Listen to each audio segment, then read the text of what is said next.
Baik, pada kesempatan ini saya akan menganalisis komunikasi pemerintah dalam kasus pelemahan rupiah, khususnya terkait pernyataan Presiden Prabowo bahwa rakyat biasa tidak menggunakan dolar. Kasus ini menarik karena pernyataan tersebut viral di media sosial dan menimbulkan diskusi publik yang luas. Analisis ini menggunakan dua konsep utama, yaitu komunikasi strategis pemerintah dari Warder dan prinsip High Reliability Organization atau HRO dari Sanders. Langsung saja, jadi pelemahan nilai tukar rupiah terhadap dolar Amerika Serikat ini menjadi perhatian publik yang luas karena menyangkut stabilitas ekonomi, harga kebutuhan, daya beli masyarakat, dan persepsi pasar. Reuters melaporkan bahwa rupiah sempat menyentuh harga 17.670 dolar per AS per 18 Mei 2026, meskipun Bank Indonesia telah melakukan intervensi pasar. Dalam situasi tersebut, Presiden Prabowo menyampaikan bahwa masyarakat desa tidak menggunakan dolar dalam aktivitas sehari-hari, serta menekankan bahwa pangan dan energi Indonesia itu tetap aman. Namun pernyataan tersebut kemudian menjadi viral dan memunculkan berbagai perdebatan publik. Di satu sisi, pernyataan itu dapat dibaca sebagai upaya pemerintah untuk menenangkan masyarakat agar tidak panik. Namun di sisi lain, publik menilai pelemahan rupiah pelemahan rupiah ini dapat berdampak secara tidak langsung pada kehidupan masyarakat. Misalnya melalui kenaikan harga barang, bahan baku, energi, pupuk, dan biaya produksi. Dengan demikian, kasus ini menarik sekali untuk dianalisis karena menunjukkan bagaimana komunikasi pemerintah itu bukan hanya soal bagaimana menyampaikan pesan, tetapi juga soal pesan tersebut diterima, ditafsirkan, dan dikaitkan dengan kepercayaan publik. Dan analisis kasus berdasarkan komunikasi strategis pemerintah. Dalam perspektif komunikasi strategis pemerintah, pernyataan Presiden dapat dipahami sebagai upaya untuk menjaga stabilitas psikologi masyarakat. Pemerintah di sini berusaha untuk membangun narasi bahwa pelemahan rupiah itu tidak perlu dipahami sebagai tanda krisis yang besar, karena kebutuhan dasar masyarakat seperti pangan dan energi itu masih aman. Namun, komunikasi strategis yang efektif itu tidak cukup untuk menenangkan publik saja. Pesan pemerintah juga harus memenuhi beberapa unsur, seperti berbasis data, sesuai konteks, dan konsisten dan sensitif terhadap kekhawatiran masyarakat. Dalam kasus ini, kita dapat melihat pembacaan. Yang pertama, pembacaan positif, di mana pemerintah mencoba menghindari kepanikan publik dan menjaga optimisme muncul. Menjaga optimisme nasional. Bagaimana pernyataan tersebut diarahkan untuk menunjukkan bahwa ekonomi rakyat kecil ini tidak sepenuhnya bergantung pada dolar. Namun dari pembacaan kritis ini, kita melihat bahwa pernyataan tersebut berisiko dianggap menyederhanakan masalah ini. Karena meskipun masyarakat tidak menggunakan dolar secara langsung, pelemahan rupiah tetap dapat mempengaruhi harga barang dan biaya produksi secara tidak langsung. Jadi dari perspektif komunikasi strategis, masalah utamanya bukan hanya isi pernyataan itu, tetapi ketepatan framing.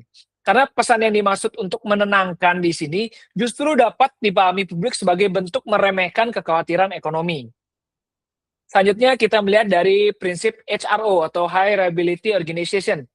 Menekankan bahwa organisasi yang menghadapi risiko tinggi harus membangun komunikasi yang akurat, transparan, dan tidak menyediakan masalah, dan berbasis keahlian tentunya.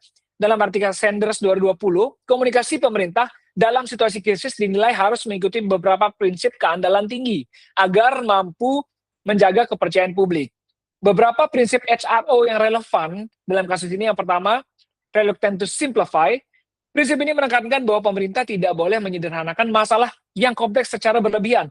Karena pelemahan rupiah ini adalah isu ekonomi yang makro, yang berdampak luas, seperti pernyataan rakyat desa tidak pakai dolar ini sangat berisiko sekali untuk menyederhanakan hubungan antara kurs harga barang, inflasi, dan juga daya beli yang saling berkaitan satu sama lain. Kemudian sensitivity to operation, pemerintah perlu peka terhadap realita masyarakat di lapangan. Walaupun masyarakat tidak bertransaksi dengan dolar, mereka tetap dapat merasakan dampaknya melalui hal-hal seperti kenaikan harga, kebutuhan pokok, ongkos produksi, dan biaya distribusi. Kemudian difference to expertise, yang dimana dalam isu ekonomi, komunikasi pemerintah perlu dikuat dengan penjelasan ahli. Karena misalnya dari Bank Indonesia, Kementerian Keuangan, atau dari ekonomi pemerintah. Karena pernyataan politik itu perlu dilengkapi dengan data agar tidak menimbulkan tafsir yang keliru. Kemudian, preoccupation with failure, pemerintah perlu mengantisipasi risiko komunikasi. Pernyataan yang terlalu sederhana itu dapat menimbulkan backlash di media sosial, memperbesar kritik dan mempengaruhi kredibilitas pemerintah.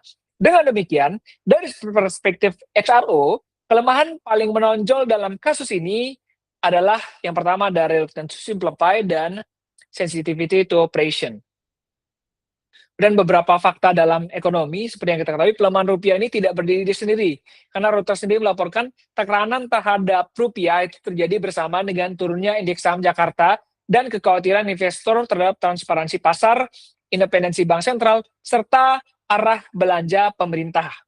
Bank Indonesia juga disebut melakukan intervensi dan cadangan devisa turun sekitar 10 miliar US dollar sepanjang tahun ini berjalan. Dan meskipun nilai cukup dan pemerintah sendiri melihat mungkin ini cukup untuk menjaga stabilitas keuangan. Selain itu, pemerintah juga menyiapkan kebijakan terkait devisa hasil ekspor sumber daya dan penguatan peran lembaga negara dalam pengelolaan komoditas strategis. Reuters juga menyebutkan bahwa kebijakan ini dimaksudkan untuk membantu stabilisasi rupiah, tetapi juga memunculkan kekhawatiran investor mengenai biaya, prediktabilitas kebijakan, dan meningkatnya intervensi negara dalam pasar. Fakta ini menunjukkan bahwa isu rupiah itu bukan merupakan persoalan yang kompleks. Karena itu, komunikasi pemerintah sebaiknya tidak hanya menggunakan narasi optimisme saja, tapi juga bagaimana menjelaskan kondisi ekonomi secara proporsional dan berbasis data. Beberapa poin dari permasalahan utama komunikasi pemerintah di sini yang saya ambil adalah yang pertama adalah simplifikasi berlebihan. Pernyataan-pernyataan seperti masyarakat desa tidak menggunakan dolar itu terlalu menyederhanakan masalah sekali. Padahal sebenarnya banyak sekali faktor-faktor yang menentukan di balik semua itu. Kemudian ada gap antara maksud pemerintah dan tafsir publik. Kita bisa melihat bahwa sebenarnya mungkin maksud pemerintah adalah untuk menenangkan kekhawatiran masyarakat. Hanya saja ketika publik menangkap pernyataan dari pemerintah ini, itu dianggap sebagai suatu sikap yang kurang memahami sikap pemerintah dalam kurang memahami dampak ekonomi yang terjadi. Kemudian kurang penjelasan berbasis data, yang dimana pernyataan awal ini tidak langsung disertai dengan penjelasan teknis tentang bagaimana pelemahan rupiah ini dapat mempengaruhi harga, inflasi, subsidi, dan daya beli di masyarakat. Dan risiko viral dan negatif di media sosial, karena seperti yang kita ketahui di era media sosial saat ini, area digital ini, satu pernyataan para elit pemerintah yang salah saja, yang benar saja, itu dapat dipotong, dibingkai ulang, dan menyebar sekali dengan cepat. Akibatnya, suatu pesan pemerintah ini tidak sampai dan juga bisa kehilangan konteks ketika sampai di publik. Dan yang kelima adalah kurangnya empati komunikasi. Di sini sebenarnya simpel saja, karena publik itu membutuhkan pernyataan, tidak hanya membutuhkan pernyataan bahwa situasi sedang aman, tetapi bagaimana publik juga ingin diakui bahwa terdapat kekhawatiran terkait dengan harga dan juga daya beli yang ada di masyarakat. Kemudian selanjutnya, terkait dengan dampak yang terjadi terhadap kepercayaan publik adalah dalam komunikasi pemerintah ini seharusnya dibangun melalui 4 hal. Yang pertama adalah transparansi, konsistensi, empati, dan data yang valid. Di dalam kasus ini, viralnya pernyataan presiden itu menunjukkan bahwa publik tidak hanya menilai isi pesan, tapi bagaimana tone komunikasi.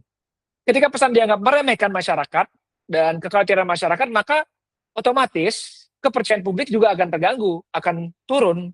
Karena beberapa dampak-dampak itu adalah yang pertama ada meningkatnya kritik di media sosial, seperti yang kita ketahui banyak sekali viral berbagai potongan-potongan pernyataan presiden dan lain sebagainya. Kemudian munculnya persepsi bahwa pemerintah ini seolah-olah tidak sensitif terhadap dampak ekonomi. Yang ketiga, melemahnya kredibilitas komunikasi pemerintah, tentu karena berdasarkan dari pernyataan yang disampaikan oleh pemerintah tersebut yang seperti tidak atau mengabaikan kekhawatiran dari masyarakat. Dan yang keempat, semakin besarnya jarak antara narasi resmi pemerintah dan pengalaman publik sehari-hari. Yang mana dengan kata lain, masalah utama di sini itu bukan hanya soal pelemahan rupiah, tetapi bagaimana pemerintah itu mengelola makna dan persepsi publik terhadap pelemahan tersebut.